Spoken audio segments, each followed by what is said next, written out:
रात का समय था। वही फेमिलियर सा मोमेंट जब दिन भर की आवाजें धीरे धीरे पीछे हटने लगती हैं और दिमाग की आवाजें थोड़ा आगे आ जाती हैं।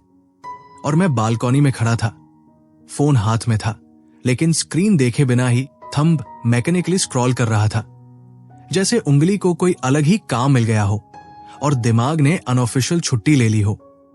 और उसी बीच मुझे अचानक ये ख्याल आया कि मैं कुछ पढ़ नहीं रहा, कुछ देख नहीं रहा, बस इंफॉर्मेशन कंज्यूम कर रहा हूं, बिना ये समझे कि क्यों और किस लिए।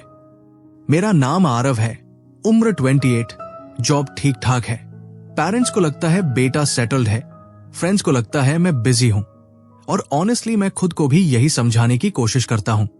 लेकिन सच ये है कि दिमाग के अंदर एक कांस्टेंट स्टैटिक चल रही है, जैसे रेडियो सही स्टेशन पर ट्यून्ड नहीं है, आवाज आ रही है पर क्लैरिटी नहीं है। और आयरॉनिकली इसी नॉइज के बीच मैंने एक किताब उठा ली थी। नाम था अ माइंड एट प्ले, और मुझे नहीं पता था कि मैं किताब पढ़ रहा हूं या किताब मुझे पढ़ रही है। किताब क्लॉड शैनन की कहानी थी, लेकिन समहाउ हर पन्ने के बीच मुझे अपनी ही आदतें दिख रही थी। वही अकेलापन, वही साइलेंस की तलाश, वही क्यूरियोसिटी जो दुनिया से ज्यादा अपने दिमाग की तरफ मुड़ जाती है। और यही बात मुझे फनी भी लगी, क्योंकि क्लॉड शैनन कोई मोटिवेशनल स्पीकर नहीं था। ना उसने कभी वेक अप एट 5 AM बोला, ना हसल कल्चर की पूजा की। वो बस अपने दिमाग के साथ खेलता रहा, लिटरली प्ले करता रहा, और दुनिया बदल गई। मैं पढ़ रहा था कि कैसे एक इंसान जो ज्यादा बोलता नहीं था, जो फेम से अनकंफर्टेबल था, वही इंसान इंफॉर्मेशन एज का फाउंडेशन रख गया। और ये बात मुझे इसलिए हिट कर गई क्योंकि आज के टाइम में हम बोलते बहुत है, पोस्ट करते बहुत है, शेयर करते बहुत है, लेकिन क्लैरिटी कम होती जा रही है।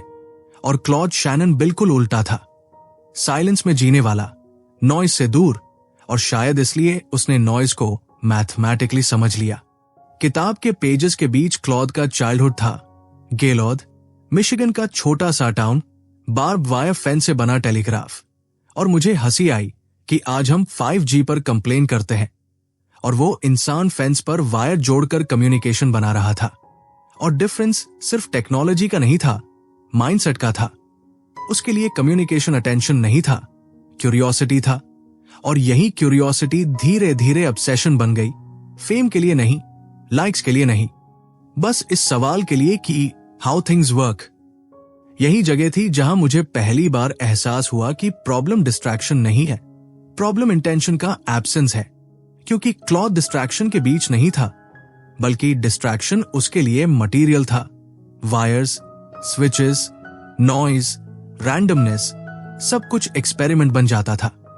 और हम मॉडर्न लोग डिस्ट्रैक्शन के बीच एग्जिस्ट करते हैं, लेकिन उससे कुछ बनाते नहीं हैं।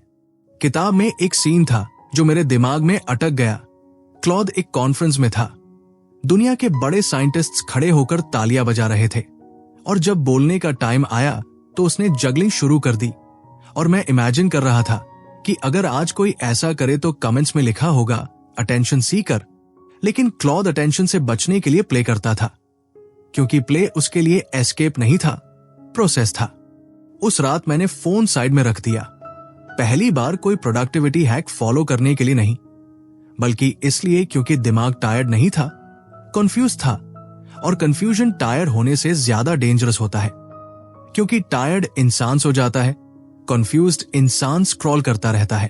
क्लॉड शैनन की लाइफ में एक पैटर्न था जो किताब बार बार इनडायरेक्टली दिखाती है कि वो कभी हरी में नहीं था। दुनिया रश कर रही थी, वॉर्स चल रहे थे, टेक्नोलॉजीज डेवलप हो रही थी, लेकिन वो आदमी अपने कमरे में क्वाइटली बैठकर स्विचेस को देख रहा था और सोच रहा था कि क्या लॉजिक इलेक्ट्रिसिटी में कन्वर्ट हो सकता है। और उसी सवाल से डिजिटल वर्ल्ड पैदा हो गया। मुझे लगा जैसे क्लॉड शैनन एक मेंटोर की तरह मेरे सामने बैठा है, कोई लेक्चर नहीं दे रहा, बस कैजुअली बोल रहा है, आरव, प्रॉब्लम यह नहीं है कि तुम बिजी हो, प्रॉब्लम यह है कि तुम बोर्ड हो अपने ही दिमाग से। और ये लाइन किताब में लिटरली नहीं थी, लेकिन किताब का हर चैप्टर यही कह रहा था। किताब में नॉइज की बात टेक्निकल थी, communication theory, bits, signals, errors, लेकिन मेरी लाइफ में नॉइज इमोशनल था। नोटिफिकेशंस, एक्सपेक्टेशंस, कंपैरिजन, डेडलाइंस और दोनों केसेस में सॉल्यूशन साइलेंस नहीं था, स्ट्रक्चर था। क्लॉड ने नॉइज को इग्नोर नहीं किया, उसने नॉइज को मेजर किया, अंडरस्टैंड किया, और यही डिफरेंस था एस्केप और क्लैरिटी में। उस रात मुझे समझ आया कि डिसिप्लिन कोई स्ट्रिक्ट रूटीन नहीं होता, डिसिप्लिन क्यूरियोसिटी को प्रोटेक्ट करना होता है। वही क्यूरियोसिटी जो क्लॉड को बार्ब वायर से मिड तक ले गई और हमें शायद अपने फोन से अपने दिमाग तक वापस ला सकती है। मैं बालकनी में खड़ा सिटी की लाइट्स देख रहा था और पहली बार लगा कि इंफॉर्मेशन ओवरलोड का सॉल्यूशन डिजिटल डिटॉक्स नहीं है, बल्कि इंटेंशनल प्ले है। कुछ ऐसा करना जिसमें दिमाग खो जाए, ना कि डिस्ट्रैक्ट हो। और क्लॉड शैनन की पूरी लाइफ इसी आइडिया का क्वाइट प्रूफ थी। और उसी साइलेंस में बिना किसी ड्रामेटिक रियलाइजेशन के बस एक सॉफ्ट सा थॉट आया कि शायद क्लैरिटी लाउड नहीं होती, क्लैरिटी धीरे धीरे आती है। वैसे ही जैसे क्लॉड शैनन की आइडियाज आई थी, बिना अनाउंसमेंट, बिना नॉइज, बस प्ले करते करते। उस साइलेंस में खड़े खड़े मुझे यह भी याद आया कि क्लॉड शैनन का माइंड कभी स्ट्रेट लाइन में नहीं चलता था। वो क्यूरियोसिटी के जिगजैग रास्तों पर चलता था, कभी मैथमेटिक्स, कभी इंजीनियरिंग, कभी पजल्स, कभी जगलिंग। और किताब में ये बात बार बार सटल तरीके से सामने आती है कि उसकी ग्रेटेस्ट स्ट्रेंथ फोकस नहीं था, बल्कि परमिशन था खुद को वांडर करने की। और ये बात मुझे इसलिए अनकंफर्टेबल लगी क्योंकि आज वॉन्डरिंग को हम डिस्ट्रैक्शन बोल देते हैं, जबकि क्लॉड के लिए वॉन्डरिंग ही डिस्कवरी थी। मैंने किताब में पढ़ा कि कैसे मिट में डिफरेंशियल एनालाइजर जैसा रूम साइज ब्रेन बना हुआ था। गेयर्स, व्हील्स, शाफ्ट्स, स्ट्रिंग्स, सब कुछ नॉजी था, फिजिकली नॉजी, लेकिन उस मशीन के बीच क्लॉड को क्लैरिटी मिलती थी। और ये आयरनी मुझे हिट कर गई क्योंकि आज हमारे पास पॉकेट साइज्ड सुपर कंप्यूटर्स हैं, साइलेंट फोन्स, स्मूथ स्क्रीन्स, लेकिन क्लैरिटी रेयर हो गई है, जैसे नॉइज बाहर से हटकर अंदर शिफ्ट हो गया हो। क्लॉड उस मशीन के स्विचेस को देख रहा था और उसने कुछ ऐसा देखा जो बाकी लोग नहीं देख पाए, कि इलेक्ट्रिसिटी सिर्फ फ्लो नहीं करती, इलेक्ट्रिसिटी डिसाइड भी कर सकती है, ऑन और ऑफ, यस और नो, ट्रू और फॉल्स। और यही बाइनरी थिंकिंग धीरे धीरे लॉजिक में बदल गई, और लॉजिक इंफॉर्मेशन में, और इंफॉर्मेशन पूरी दुनिया में फैल गई। और ये सब किसी हसल माइंडसेट से नहीं आया, ये आया प्ले से, स्लो ऑब्जर्वेशन से। मैंने उस मोमेंट पर बुक बंद की और सोचा कि जब लास्ट टाइम मैंने किसी चीज को बिना रिजल्ट की एक्सपेक्टेशन के एक्सप्लोर किया था, बिना ये सोचे कि इससे करियर में क्या मिलेगा, पोस्ट बनेगा या नहीं, पैसा आएगा या नहीं, और ऑनेस्टली जवाब अनकंफर्टेबल था, क्योंकि मेरी क्यूरियोसिटी हमेशा आउटपुट से टाइड रही है और क्लॉड की क्यूरियोसिटी आउटपुट फ्री थी, और शायद इसलिए इतनी पावरफुल थी। किताब में एक लाइन इनडायरेक्टली फील होती है कि क्लॉड शैनन को अपलॉज से ज्यादा साइलेंस पसंद था। वो कॉन्फ्रेंसेस में बोलने से बचता था, पेपर्स डिले करता था, फेम से दूर रहता था। और मैं इमेजिन कर रहा था कि अगर वो आज के टाइम में होता तो लिंक्डइन उसे अंडररेटेड जीनियस बना देता, इंस्टाग्राम रील्स में उसका जगलिंग स्लो मोशन में चलता, और शायद वो उसी नॉइज से भागता जैसे वो रियल लाइफ में भागता रहा। क्लॉड के लिए वर्क और प्ले अलग नहीं थे, और यही कॉन्सेप्ट किताब में सबसे क्वाइटली डेंजरस है, क्योंकि हम मॉडर्न लोग वर्क को प्रेशर बना चुके हैं और प्ले को गिल्ट, और क्लॉड दोनों को मर्ज कर देता था, बिना लेबल लगाए, बिना स्केड्यूल बनाए, बस क्यूरियोसिटी फॉलो करता हुआ। उसके गैजेट्स, चेस प्लेइंग मशीन्स में solving mouse, roman numeral calculator, unicycles, juggling robots, ये सब सरफेस पर टॉयस लगते हैं, लेकिन किताब बताती है कि ये टॉयस एक्चुअली थिंकिंग टूल्स थे। और यही मुझे लगा कि शायद हमारी प्रॉब्लम मोटिवेशन नहीं है, हमारी प्रॉब्लम टूल्स की मिसअंडरस्टैंडिंग है। हम टूल्स को डिस्ट्रैक्शन बना लेते हैं और क्लॉड टूल्स को डायलॉग बना लेता था। मैं अपने फोन को देख रहा था और सोच रहा था कि यही डिवाइस अगर क्लॉड के हाथ में होता तो वो नोटिफिकेशंस बंद करके उसके अंदर लॉजिक ढूंढता, एल्गोरिदम से खेलता, सिस्टम्स तोड़ता, और हम उसी डिवाइस से खुद को फ्रैगमेंट कर लेते हैं। और डिफरेंस इंटेलिजेंस का नहीं है, इंटेंशन का है। क्लॉड शैनन की लाइफ में कोई ड्रामेटिक ब्रेकडाउन नहीं था, कोई बर्नआउट स्टोरी नहीं थी, कोई वायरल सक्सेस मोमेंट नहीं था। उसकी लाइफ स्टेडी थी, क्वाइट थी, और यही स्टेडीनेस आज रेयर है, क्योंकि हम पीक मोमेंट्स ढूंढते हैं, काम मोमेंट्स इग्नोर कर देते हैं। और किताब सटली ये दिखाती है कि इनोवेशन पीक से नहीं, प्लेटो से आती है। किताब के चैप्टर्स आगे बढ़ते हैं, वॉर का टाइम आता है, cryptography, secrecy, codes, Manhattan project का प्रेशर, लेकिन क्लॉद का अप्रोच वही रहता है, detached but engaged, involved but untouched. और मुझे ये ड्युअलिटी फैसिनेटिंग लगी, क्योंकि वो दुनिया की सबसे कॉम्प्लेक्स प्रॉब्लम्स पर काम कर रहा था, लेकिन इमोशनली डिस्टेंट था, जैसे उसने अपने माइंड के अराउंड बाउंड्रीज बना रखे हों। मैंने रियलाइज किया कि बाउंड्रीज डिसिप्लिन से नहीं, क्लैरिटी से बनती है, और क्लॉद की क्लैरिटी नॉइज को हटाकर नहीं आई थी, नॉइज को स्ट्रक्चर देने से आई थी। इंफॉर्मेशन थ्योरी का कोर यही था कि मैसेज को मीनिंग से अलग कर दो, केओस को यूनिट्स में तोड़ दो, बिट्स बना दो, और सडनली कंट्रोल पॉसिबल हो जाता है। और ये थॉट मेरी लाइफ पर अप्लाई होते ही अनकंफर्टेबल हो गया, क्योंकि मेरी कंफ्यूजन मीनिंगफुल है, इमोशनल है, पर्सनल है, और शायद इसलिए हैवी है। और क्लॉद का मेथड यही सजेस्ट करता है कि कंफ्यूजन को पर्सनल मत बनाओ, कंफ्यूजन को सिस्टम बनाओ, break it down, measure it, play with it, और धीरे धीरे फियर डिसोल्व हो जाता है। किताब में क्लॉड शैनन को जीनियस कहा गया है, लेकिन जीनियस की डेफिनेशन लाउड नहीं है। जीनियस यहां पेशेंस है, बॉर्डम के साथ बैठने की कैपेसिटी है, अकेलेपन से डरने की बजाय उसे वर्कशॉप बना लेना है। और शायद यही रीजन है कि वो इतना क्वाइटली इंपैक्टफुल था। मैं बालकॉनी से वापस कमरे में आया, लाइट्स डिम थी, फोन साइलेंट था, और पहली बार ऐसा लगा कि मैं कुछ फिक्स नहीं कर रहा, बस ऑब्जर्व कर रहा हूं। और ऑब्जर्व करना सरप्राइजिंगली एग्जॉस्टिंग नहीं था, कामिंग था, जैसे माइंड फाइनली खुद से बात कर पा रहा हो। क्लॉड शैनन के बारे में पढ़ते पढ़ते ये साफ होता गया कि डिसिप्लिन कोई रिजिड स्ट्रक्चर नहीं था उसकी लाइफ में। डिसिप्लिन क्यूरियोसिटी को कॉम्प्रोमाइज न करने का डिसीजन था, चाहे वर्ल्ड उस क्यूरियोसिटी को यूजलेस समझे या इम्प्रैक्टिकल। और यही डिसीजन आज मिसिंग है, क्योंकि हम यूजफुलनेस के प्रेशर में क्यूरियोसिटी को क्रश कर देते हैं। उस रात मुझे यह भी समझ आया कि मॉडर्न डिस्ट्रैक्शन सिर्फ एप्स नहीं है, डिस्ट्रैक्शन एक्सपेक्टेशंस है, fast results, constant validation. And Claude Shannon की लाइफ एक क्वाइट रिमाइंडर है कि वैलिडेशन डिले हो सकता है, अपलॉस लेट आ सकता है, लेकिन क्लैरिटी इंस्टेंट होती है अगर इंटेंशन क्लियर हो। और शायद इसी वजह से क्लॉड शैनन इंफॉर्मेशन एज का आर्किटेक्ट होते हुए भी इंफॉर्मेशन ओवरलोड का विक्टिम नहीं बना, क्योंकि उसने इंफॉर्मेशन को आइडेंटिटी नहीं बनाया, उसने इंफॉर्मेशन को टूल बनाया और आइडेंटिटी प्ले में ढूंढी। मैंने किताब का अगला चैप्टर खोला और वर्ड्स फिर से फ्लो करने लगे, गेयर्स घूमने लगे, आइडियाज स्लोली असेंबल होने लगे।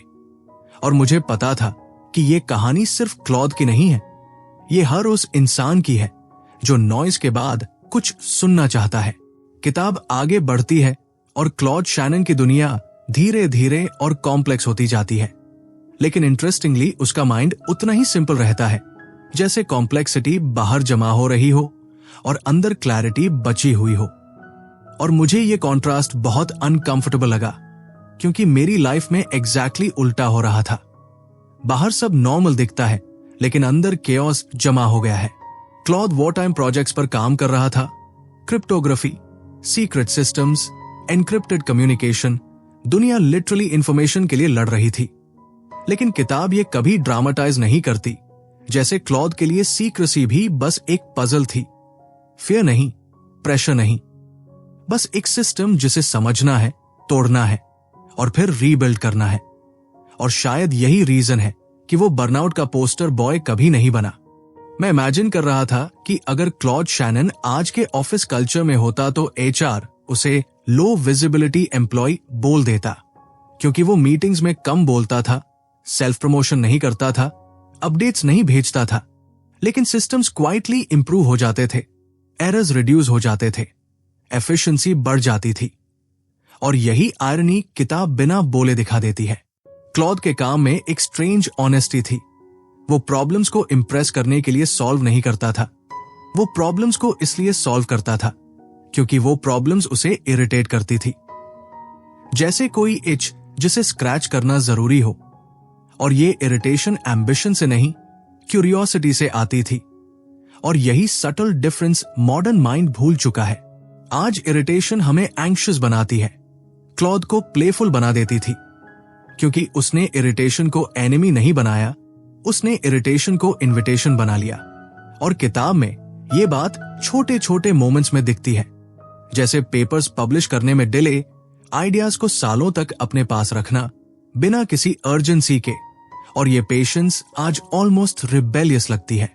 मैं अपने कैलेंडर के बारे में सोच रहा था, डेडलाइंस, फॉलोअप्स, रिमाइंडर्स, और सडनली लगा कि मेरी सारी अर्जेंसी बोरोड है।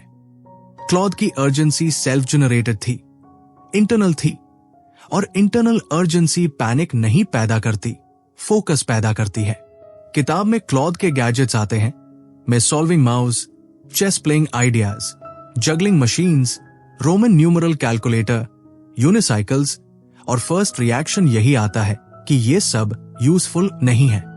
लेकिन किताब क्वाइटली पूछती है कि यूजफुल किस डेफिनेशन से, और यही क्वेश्चन मेरे दिमाग में गूंजता रहा। क्लॉद यूजफुल उस चीज को मानता था जो माइंड को अलाइव रखे, मार्केट को नहीं, रिज्यूम को नहीं, अपलॉस को नहीं, और शायद इसी वजह से उसकी लाइफ लिनियर नहीं थी, जिगजैग थी, लेकिन ग्राउंडेड थी, क्योंकि जिगजैग भी तब मीनिंगफुल होता है जब सेंटर स्टेबल हो। मैंने रियलाइज किया कि मेरी distraction problem actually curiosity deficit problem है, क्योंकि जब क्यूरियोसिटी रील होती है तो डिस्ट्रैक्शन इररेलेवेंट हो जाता है। जैसे क्लॉड शैनन के लिए जगलिंग कोई टाइम पास नहीं था, जगलिंग थिंकिंग का एक्सटेंशन था, पैटर्न रिकॉग्निशन, रिदम, बैलेंस, और माइंड उसी प्ले में शार्पन होता था। किताब में एक अंडरलाइंग सैडनेस भी है। क्लॉड शैनन सोशली डिस्टेंट था, इमोशनली रिजर्व था, रिलेशनशिप्स लिमिटेड थी, और किताब उसे रोमांटिसाइज नहीं करती, बस एक्सेप्ट करती है। जैसे क्लैरिटी का कॉस्ट लोनलीनेस हो सकता है, और ये रियलाइजेशन हैवी थी, क्योंकि क्लैरिटी हमेशा कंफर्ट नहीं लाती। लेकिन लोनलीनेस भी क्लॉद के लिए एनिमी नहीं थी। लोनलीनेस वर्क स्पेस थी, empty office buildings, quiet apartments, long walks, and these spaces allowed ideas to settle. And today we treat loneliness like a disease, instantly medicated by screens, noise, podcasts, endless content. मैं खुद को उस moment पर पकड़ पाया कि जैसे ही silence uncomfortable होती है, फोन अनलॉक हो जाता है। बट क्लॉड शैनन साइलेंस को टॉलरेट नहीं करता था, साइलेंस को कल्टिवेट करता था, like a scientist cultivating bacteria in a lab, patiently, intentionally. Claude के लाइफ में फेम लेट आई, रिकॉग्निशन डिलेड था, and when it came, he was already done with the need for it. And this asymmetry fascinated me, because we chase recognition before work is even complete, and then wonder why emptiness persists. किताब में ये line spirit की तरह बहती है कि Claude never rode the bandwagon, he actively asked people to get off it, because bandwagons create noise, and noise kills thinking. And I smiled bitterly thinking about modern trends, productivity hacks, viral frameworks, and how quickly we jump on them to feel safe. Claude Shannon safety noise में नहीं ढूंढता था, safety understanding में ढूंढता था. And understanding comes slow, unshareable, unpostable, and maybe that's why it's rare. उस रात, while reading, I didn't feel motivated, I felt calibrated, like some internal compass had been gently adjusted. Not pointing to success or growth, but pointing inward towards quieter questions like what irritates me enough to explore, what do I play with when no one is watching, and what noise am I mistaking for life. Claude Shannon's story wasn't telling me to quit my job or escape society or reject technology. It was telling me to change the relationship with my mind, to treat it less like a factory and more like a playground, not chaotic, but structured play, purposeful wandering. And slowly, without any dramatic shift, I noticed something strange. My urge to scroll reduced, not because of discipline, but because curiosity had finally found a seat. And curiosity doesn't multitask, it absorbs. The book didn't end yet, and neither did my confusion. But confusion felt lighter now, like a puzzle waiting patiently, not a burden shouting for resolution. And that itself felt like progress, quiet progress, the kind Claude Shannon would probably appreciate. किताब जैसे जैसे आगे बढ़ती है वैसे वैसे Claude Shannon की life में कोई ड्रामेटिक ट्विस्ट नहीं आता, कोई बड़ा डाउनफॉल नहीं, कोई हेरोइक कमबैक नहीं, बस टाइम आता है और टाइम के साथ एक अलग तरह की साइलेंस। और ये साइलेंस विक्ट्री जैसी नहीं लगती बल्कि एक्सेप्टेंस जैसी लगती है, जैसे कोई इंसान अपने ही माइंड के साथ धीरे धीरे पेस मैच कर ले। क्लॉड एजिंग की तरफ बढ़ रहा था। बेल लैब्स के कॉरिडोर्स वही थे, मशीन्स वही थी, लेकिन क्यूरियोसिटी अब तेज दौड़ नहीं रही थी, वो टहल रही थी। और किताब इसे ट्रेजेडी की तरह नहीं दिखाती बल्कि एवोल्यूशन की तरह दिखाती है। जैसे प्ले भी सीजन्स बदलता है, कभी एनर्जेटिक, कभी जेंटल। मुझे ये पढ़कर अजीब सा कंफर्ट मिला, क्योंकि हम मॉडर्न लोग एजिंग से डरते हैं, प्रोडक्टिविटी गिरने से डरते हैं, रेलेवेंस खोने से डरते हैं। लेकिन क्लॉड शैनन रेलेवेंस के कॉन्सेप्ट से ही बाहर था। वो कभी करंट बनने की कोशिश में नहीं रहा, इसलिए आउटडेटेड होने का डर भी नहीं था। उसकी इन्वेंशंस और आइडियाज अब दुनिया में फैल चुकी थी।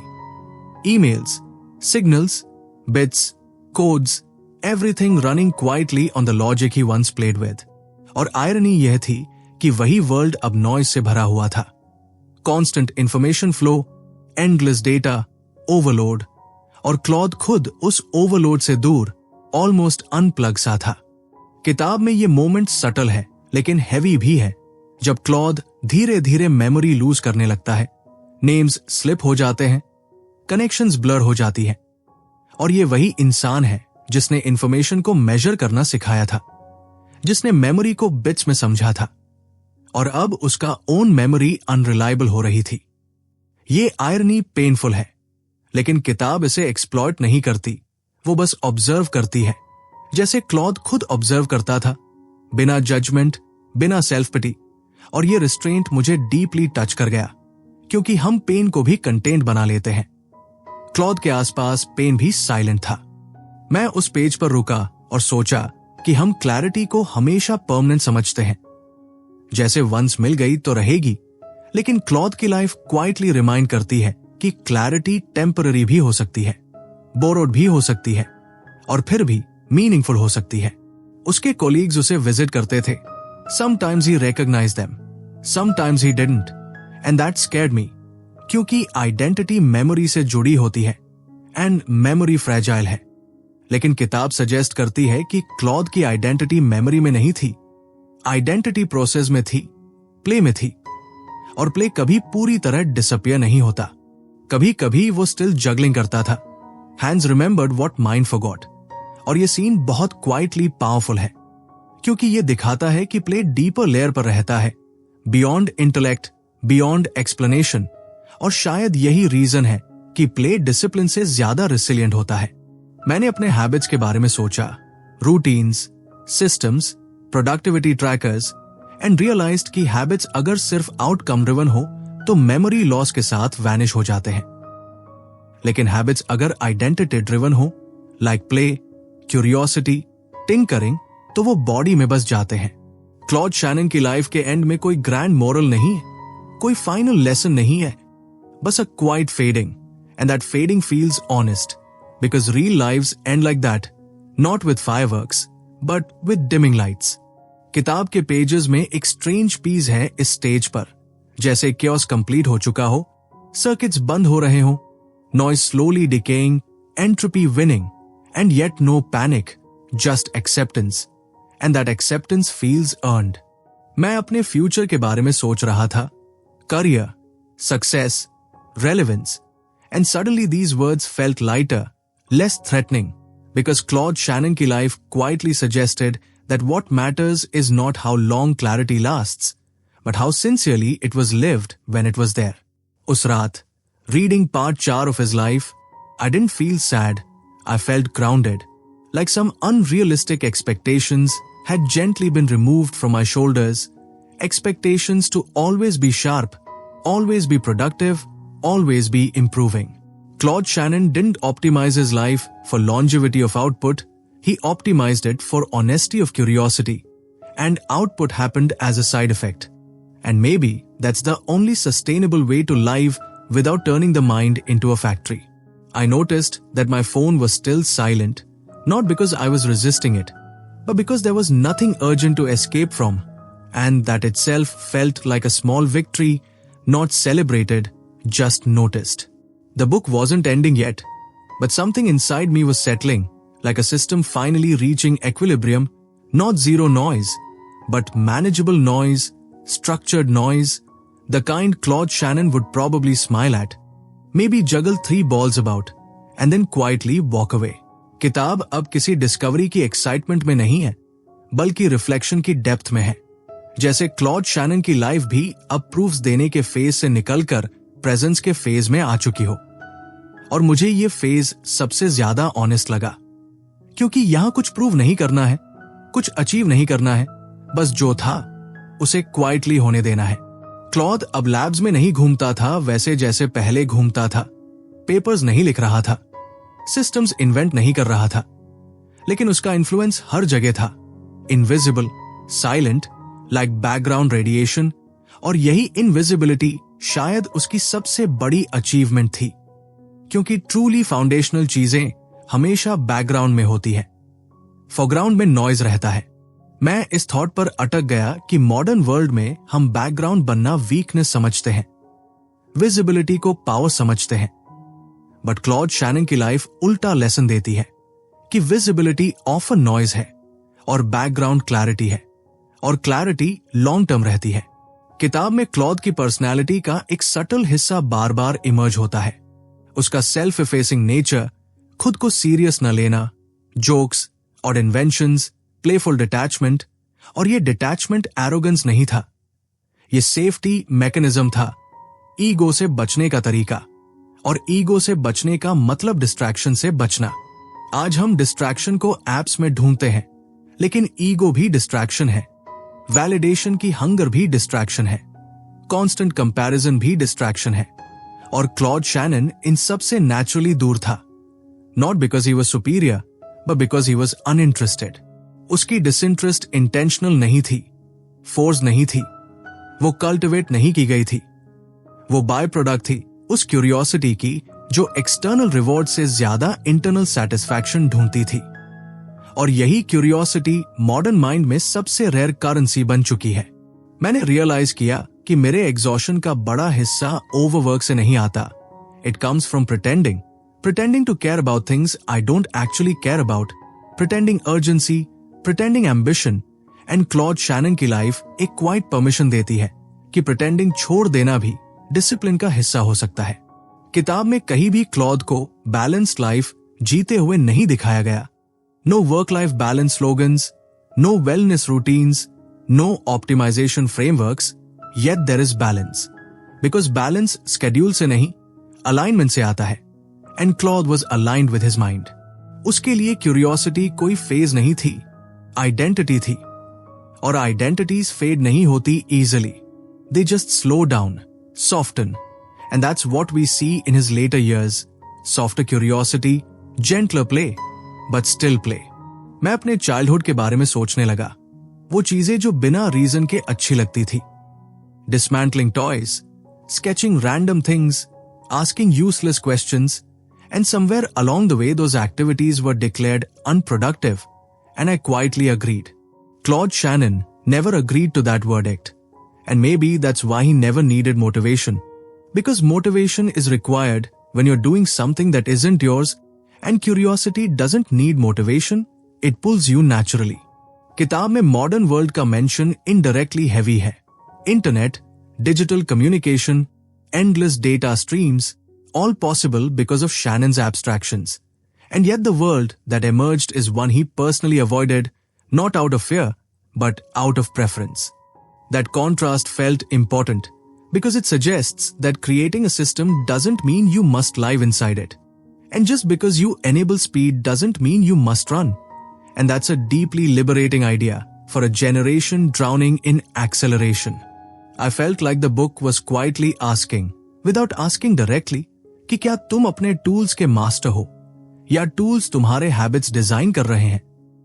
And Claude Shannon's life answers this not with advice, but with example. He designed systems, but refused to let systems design him. And that refusal didn't come from rebellion, it came from indifference. and indifference to noise is a rare strength. उस रात, I noticed that my thinking had slowed down, not dulled, slowed, like gears shifting to a lower, more stable speed, where overheating stops, where noise reduces, and where thought can actually finish a sentence without interruption. Claude Shannon's story, at this point, didn't feel like inspiration, it felt like permission. Permission to be quieter, to be less visible, to be less urgent, to treat the mind not as a resource to exploit, but as a space to inhabit. And somewhere between those pages, I stopped asking what should I do with my life and started asking what kind of mind do I want to live with. And that question felt more honest, less dramatic, but far more grounding. The book wasn't telling me to slow down the world, it was telling me to slow down my relationship with it. And that distinction matters because one is impossible and the other is quietly within reach.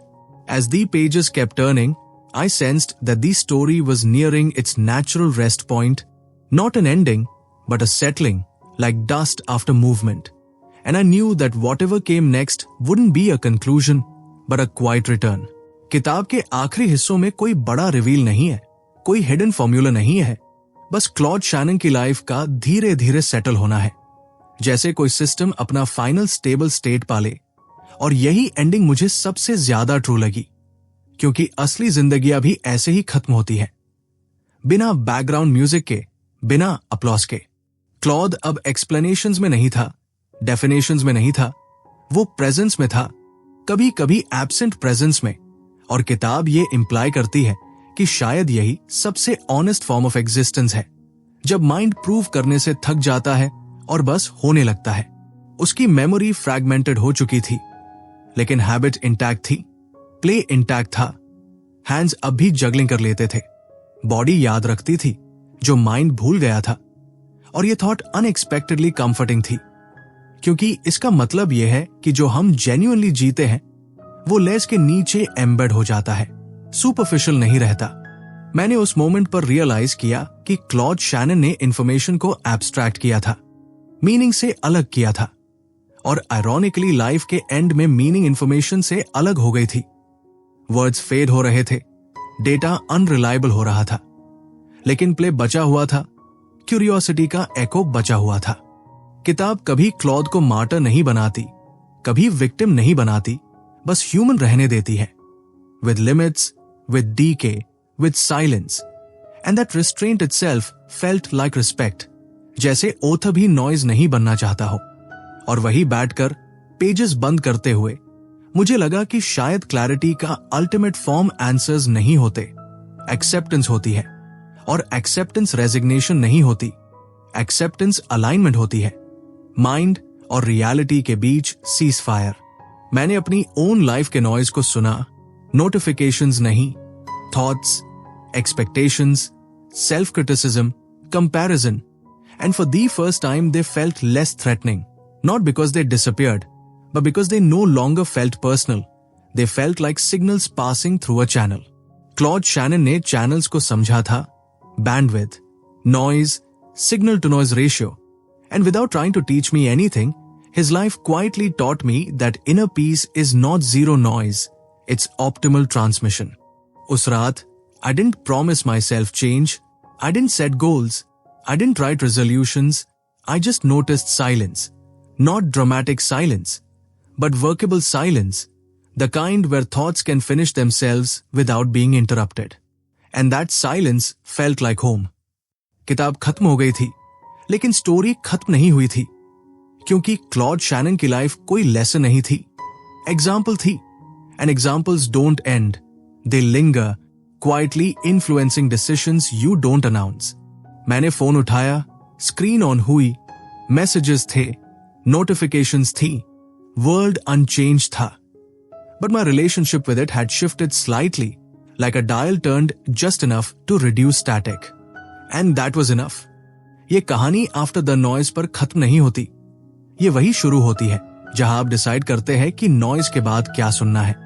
और शायद सबसे honest answer यही है कि आपको कुछ सुनने की जरूरत नहीं, बस माइंड को थोड़ा खेलने देना है।